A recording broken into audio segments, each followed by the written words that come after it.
Guys, maayong gabi sa tanan. Kuya Gilbert here. Natakaroon rin sa hilltop. Kaningdalan pa dulong sa Langub, Barangay Langub. Ana ay mga pantry na night market na maligay kwek-kwek, mga kakanin. Yan. Gwapo kaya ang situation dari guys. Muna siya ang ginagawa. Kauban na mo karon no, ang ako mga kuya at ate. Kuya J-Max, si Ate Kyuko there, dala yung sakyanan, paglingkuranan at si Ate Sol. Okay.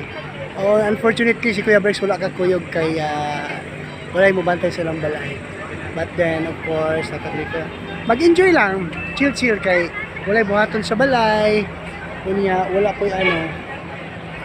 wala buhaton sa balay tapos sa tawag mag-enjoy lang sa At my back, yan yung city po. Ayan yung city. A lot of lights.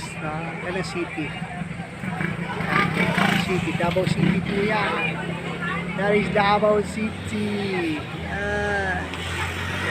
So,